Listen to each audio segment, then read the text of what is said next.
अब उनसे पूछती कि मेरा बेटा जो परदेश में गया है वो कब तक आएगा, आप मुझे क्या करते कृपा करके बताने का प्रयास करें।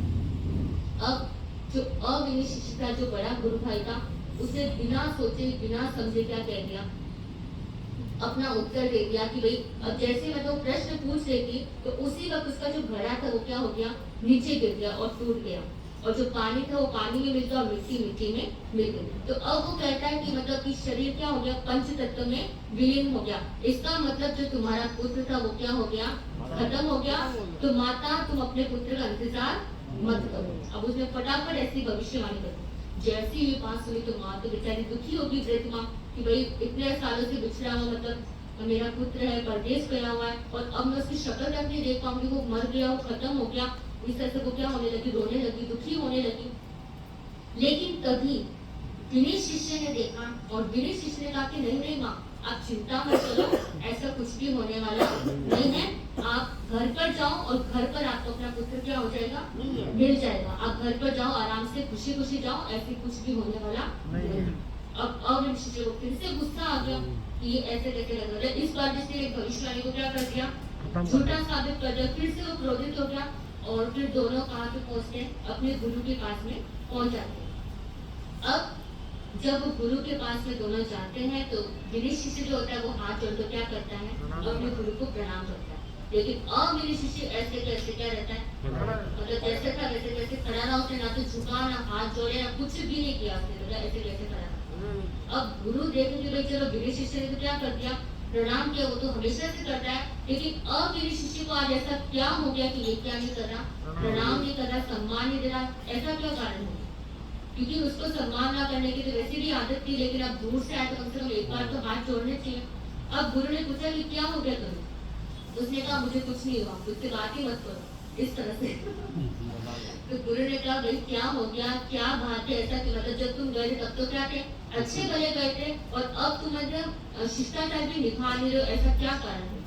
तो वो कहता है कि आप अपने इस प्यारे शिष्य से पूछो, अपने छोटे शिष्य से, जिसको आपने दुनिया भर का ज्ञान दे दिया, जितना भी उत्तम ज्ञान था, जितना भी अच्छा ज्ञान था, क्या कर दिया आपने अपने इस शिष्य को दिया, और मुझे तो इतना ज्ञान आपने दिया नहीं। क्योंकि अगर आपने हमें समान रूप से ज्ञान दिया होता तो हमारी भविष्यवाणी अलग अलग कैसे होती, मतलब छोटे शिष्य की भविष्यवाणी सही साबित हुई और मेरी क्या हो गई, बिल्कुल गलत साबित हुई, ऐसा कैसे हो सकता? आपने क्या किया, भेदभाव किया, आपने पक्षपात किया। अब गुरु सोचे आदमी में से क्या लगा रहा है, आरोप लगा दिया इसने। वो कहता है भाई प्यार से समझाने का प्रयास क्यों करते गुरु कि भाई मैंने ऐसा कुछ भी नहीं किया, मैंने तुम दोनों को समान रूप से क्या दिया था, ज्ञान दिया था। लेकिन वो अपनी अपनी बुद्धि का क्या होता है, फर्क होता है। तो अब अविनय शिष्य को समझाने की उन्होंने विनय शिष्य से पूछा कि भाई तुमने जो जो भविष्यवाणी की थी वो किस आधार पर करी थी, अब क्या कर दो, अच्छे से बताओ। तो विनय शिष्य ने कहा कि शुरू कर दिया। विनय शिष्य ने बोला कि भाई पहले मैंने गुरु भाई से पूछा था कि भाई आप इसका क्या बताओ, इस चिन्ह का बताओ कि ये किसके पैर के निशान। तो गुरु भाई ने कहा कि हाथी के। लेकिन जब मैंने उसको गौर से देखा, अच्छे से सूक्ष्मता से विवेचन किया, तो हाथी के पैर जितने सामान्य रूप से होते हैं बड़े, उससे थोड़े से छोटे क्या थे, पैर थे। तो मुझे ऐसा लगा कि वो किसके पैर हैं, हथनी के पैर। और जब हम थोड़े आगे चले तो मैंने किस आधार पे कहा था कि एक आंख उसकी क्या है, हथनी की, मतलब कि खराब है, एक आंखों से दिखाई नहीं देता और एक आंखों से दिखाई देता। तो वो इस आधार पर कहा था क्योंकि एक साइड के जो पेड़ थे उसके पत्ते क्या थे, खाए हुए थे, और एक साइड के पेड़ के पत्ते बिल्कुल क्या थे, सुरक्षित थे। तो मैंने उस आधार पर कहा कि पत्ते जो खाए हुए जिस साइड के, तो उस मतलब वो आंख क्या उसकी सही है, और इधर वाली आंख उसकी क्या है, ठीक नहीं है, खराब है, इसलिए उसने इस हाथ के पैर मतलब वो पत्ते नहीं खाए। तो इस आधार पर मैंने कहा कि उसकी एक आंख क्या है, खराब। और फिर आगे आगे चलते चलते मैंने देखा कि वहां पर जो एक झाड़ी आई थी, और एक झाड़ी के अंदर जो कपड़ा था एकदम रेशमी कपड़ा था और लाल रंग का कपड़ा था। तो मैंने उस हिसाब से जाना कि जो हथनी थी वो मतलब कि किस परिवार से थी, राज परिवार से थी वो हथनी, और उसके ऊपर जो बैठने वाली थी वो कौन थी, एक रानी थी। और मैंने सुहागन किस आधार पर कहा, क्योंकि उसके अंदर जो रेशमी कपड़ा मैंने देखा झाड़ी के अंदर लाल रंग का था, तो मतलब रानी क्या थी, सुहागन थी।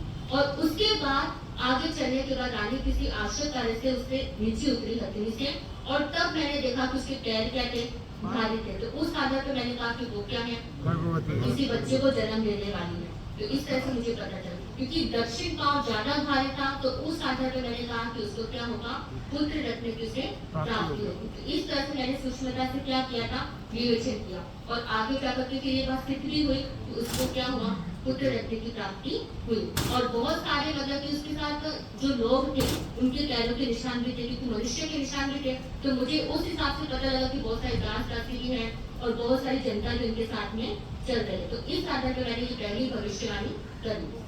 अब दूसरी भविष्यवाणी किस आधार पर करी, दृढ़ता वाली, तो उसमें भी उन्होंने कहा कि पहले मैंने किसको मौका दिया था, बड़े गुरु भाई को ही मौका दिया था, बड़े गुरु भाई भी बोले थे, लेकिन उन्होंने थोड़ा गलत बोल दिया। जैसे एक तरह से देखा जाए तो मिट्टी में मिट्टी मिल गई, मतलब व्यक्ति खत्म। लेकिन मैंने ये देखा कि जब दृढ़ता मुझसे प्रश्न कर रही थी, तो उस वक्त कोई भी अशुभ लक्षण नहीं हुआ था, कुछ भी मतलब ऐसा अशुभ शब्द वगैरह हुआ, ऐसा कुछ भी नहीं हुआ। और प्लस वृद्धा के चेहरे पर क्या थी, मुस्कान थी, उसके चेहरे पर प्रसन्नता के भाव थे, कोई अशुभ मतलब अशुभ कुछ ऐसा शगुन वगैरह नहीं हुआ। इस आधार पर कहा कि मिट्टी मिट्टी में मिल गई और पानी पानी में मिल गया, मतलब कि जो पुत्र गया हुआ है वो अपनी जननी और अपनी मातृभूमि से क्या हो जाएगा, जल्दी से मिल जाएगा। मिट्टी में मिट्टी मिलना मतलब कि क्या हो गया, मातृभूमि से मिलना, और पानी से पानी मतलब कि जननी से मिलना। तो इस तरह से अपनी जननी और मातृभूमि से जल्दी मिल जाएगा। इस आधार पर मैंने कहा कि वो अभी वहां पर पहुंच गया। तो अब क्या होगी, दोनों बातें सामने आ गई, दोनों बातें सही होगी। कहीं देखो, फिर गुरु ने कहा कि देखो दोनों भविष्यवाणी क्या है, इसकी जो बोली इसने बिल्कुल सही थी, क्योंकि इसका मतलब कि मेरे ज्ञान में कोई कमी नहीं, मैंने अपनी तरफ से क्या किया था, पूर्ण रूप से ज्ञान दिया था, सही रूप में ज्ञान दिया था। लेकिन तुमने अपने विवेक के आधार पर क्या किया, उसका आंकलन किया। इस गिरीश शिष्य को जब भी कोई प्रश्न मन में आता, कोई भी शंका आती, तो क्या करता था, वो मुझसे डायरेक्ट आकर के मुझसे पूछता था कि भाई गुरुजी ऐसा कैसे हुआ, और तुमने कभी भी अपनी शंका का समाधान नहीं किया, और तुम्हें हमेशा ये लगता कि तुम्हें सब कुछ आता है, तुम्हें कुछ भी सीखने की आवश्यकता है। तो उसके आधार पर तुम्हारे ज्ञान का क्या हुआ, भविष्यवाणी तुम्हारी गलत साबित हुई। तो समझ में आए विनीत और अविनीत शिष्य की सभी।